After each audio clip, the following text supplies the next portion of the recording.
नमस्कार प्यारे दोस्तों, आप सुन रहे daily current affairs update Hindi भाषा का यह कार्यक्रम रेडियो एमपीएससी गुरु ऑनलाइन प्लेटफॉर्म पर। मैं आरजे उद्धव आप सभी का आज के इस कार्यक्रम में तहे दिल से स्वागत करता हूं। चलिए बिना देरी किए हुए बढ़ते हैं आज के हिंदी अपडेट की ओर।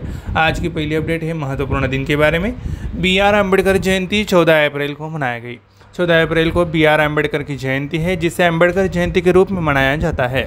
समाज सुधारक, वकील और राजनीतिक कार्यकर्ता अम्बेडकर को भारतीय संविधान का मसौदा तैयार करने के लिए, दलितों और पिछड़ों के अधिकार के लिए खड़े होने के उनके योगदान के लिए याद किया जाता है। उन्होंने भारतीय संविधान का मसौदा तैयार करने वाली समिति का नेतृत्व किया, जिसे 26 जनवरी 1950 को अपनाया गया था। पेशे से वह एक न्यायवादी और अर्थशास्त्री थे और उन्होंने जवाहरलाल नेहरू के पहले मंत्रिमंडल में कानून और न्याय मंत्री के रूप में भी कार्य किया है। बढ़ते हैं अगले अपडेट है शिखर सम्मेलन के बारे में। राष्ट्रपति ने गज उत्सव 2023 का उद्घाटन किया। राष्ट्रपति द्रौपदी मुर्मू ने प्रोजेक्ट एलिफेंट के 30 साल पूरे होने के अवसर पर 7 अप्रैल को असम के काजीरंगा राष्ट्रीय उद्यान में गज उत्सव 2023 का उद्घाटन करते हुए कहा कि प्रकृति और मानवता का एक बहुत ही पवित्र संबंध साझा करते हैं। राष्ट्रपति ने कहा कि प्रकृति का सम्मान करने की संस्कृति हमारे देश की पहचान रही है। उन्होंने कहा कि हमारी परंपरा में हाथियों का सबसे अधिक सम्मान किया गया है और इसे समृद्धि का प्रतीक माना गया है। यह भारत का राष्ट्रीय विरासत पशु है, इसलिए हाथियों की रक्षा करना हमारी जिम्मेदारी है ताकि हम अपनी राष्ट्रीय विरासत को संरक्षित कर सकें। बढ़ते हैं अगली अपडेट है शिखर सम्मेलन के बारे में। प्रधानमंत्री नरेंद्र मोदी कोच्चि में एक युवा सम्मेलन युवाम में भाग लेंगे। प्रधानमंत्री Narendra Modi vibrant youth for modified Kerala द्वारा सीक्रेट हार्ट कॉलेज मैदान में आयोजित युवा सम्मेलन युवाम में भाग लेने के लिए 25 अप्रैल को कोच्चि में होंगे। आयोजकों ने कहा कि कन्नड़ अभिनेता यश और ऋषभ शेट्टी, क्रिकेटर रविंद्र जडेजा के अलावा निर्देशक प्रियदर्शन सहित मलयालम फिल्म उद्योग के प्रतिनिधियों की उपस्थिति रहने की उम्मीद है। BYM के सभी G20 सदस्य देशों के युवाओं के लिए एक आधिकारिक परामर्श मंच यूथ 20 के सहयोग से सम्मेलन का आयोजन कर रहा है। बढ़ते हैं अगली अपडेट है शिखर सम्मेलन के बारे में। PM मोदी को बेस्टिल डे परेड के लिए फ्रांस आमंत्रित किया गया। फ्रांस ने प्रधानमंत्री नरेंद्र मोदी को जुलाई में वार्षिक बेस्टिल दिवस परेड में अतिथि के रूप में पेरिस आने के लिए आमंत्रित किया है। सूत्रों ने पुष्टि की, लेकिन यह भी कहा कि यात्रा पर अभी भी चर्चा चल रही है। यात्रा मोदी के पहले से ही खचाखच भरे राजनयिक कैलेंडर में इजाफा करेगी और इसके 14 जुलाई के आसपास होने की संभावना है। PM और फ्रांस के राष्ट्रपति इमैनुअल मैक्रोन से भारत प्रशांत क्षेत्र, परमाणु ऊर्जा और रक्षा सहित कई प्रमुख समझौते पर चर्चा करने की उम्मीद है, क्योंकि दोनों देश अपनी रणनीतिक साझेदारी के 25वें वर्ष को चिन्हित कर रहे हैं। अगली अपडेट है रैंक के और रिपोर्ट के बारे में। वित्त वर्ष 2024 में भारत की GDP वृद्धि दर घटकर 6.3% रहने की संभावना विश्व बैंक ने जताई। विश्व बैंक ने अपनी रिपोर्ट में कहा कि धीमी आय के कारण उपभोग में कमी के कारण वित्त वर्ष 2024 में भारत की GDP वृद्धि दर घटकर 6.3% रहने का अनुमान है। विश्व बैंक ने चालू वित्त वर्ष में भारत की आर्थिक वृद्धि दर का अनुमान घटाकर 6.6% कर दिया है। मुद्रास्फीति को नियंत्रित करने के लिए भारतीय रिजर्व बैंक ने मई 2022 से ब्याज दरों में 250 आधार अंकों की वृद्धि की है। विश्व बैंक ने कहा, बढ़ती उधारी लागत और आय में धीमी वृद्धि से निजी उपभोग वृद्धि पर असर पड़ेगा। विश्व बैंक ने पिछले वित्त वर्ष की वृद्धि दर 6.9% रहने का अनुमान लगाया है। अगली अपडेट है बैंकिंग के बारे में।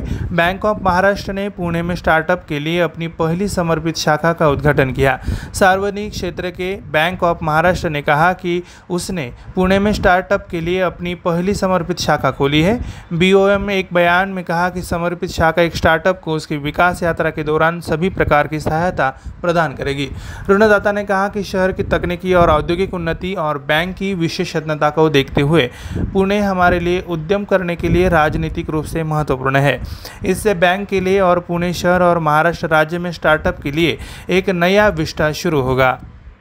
अगली अपडेट है समझौता के बारे में।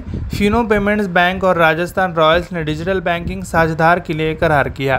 फिनो पेमेंट्स बैंक ने IPL के 16वें सीजन के लिए राजस्थान रॉयल्स के साथ अपने सहयोग को नवीनीकृत किया है। फिनो बैंक RR का आधिकारिक डिजिटल बैंकिंग भागीदार होगा। बैंक ने डिजिटल पेमेंट्स पार्टनर के रूप में RR के साथ साझेदारी करके पिछले सीजन में मेगा स्पोर्टिंग इवेंट के साथ अपना पहला कदम रखा।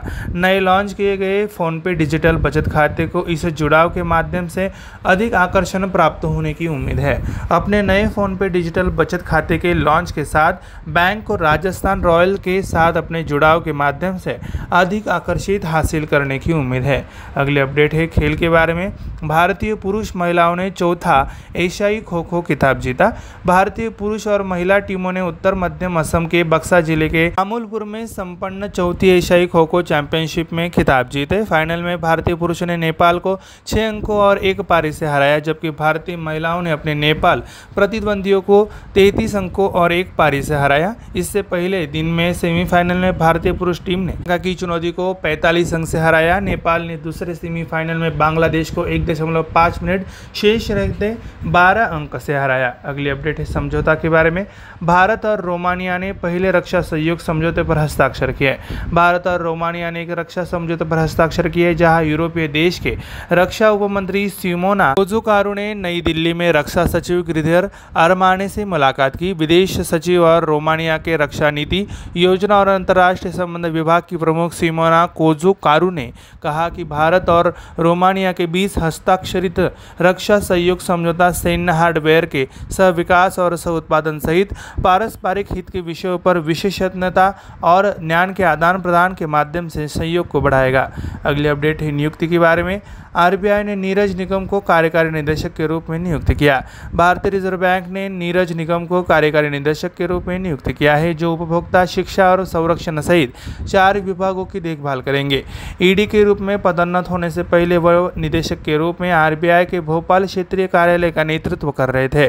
श्री निगम ने 3 दशकों से अधिक समय की अवधि में रिजर्व बैंक के विनिमय और पर्यवेक्षण, मानव संसाधन प्रबंधन, परिसर, मुद्रा प्रबंधन, बैंक खातों और अन्य क्षेत्रों में अपने केंद्रीय कार्यकाल के साथ साथ क्षेत्रीय कार्यालयों में भी कार्य किया है।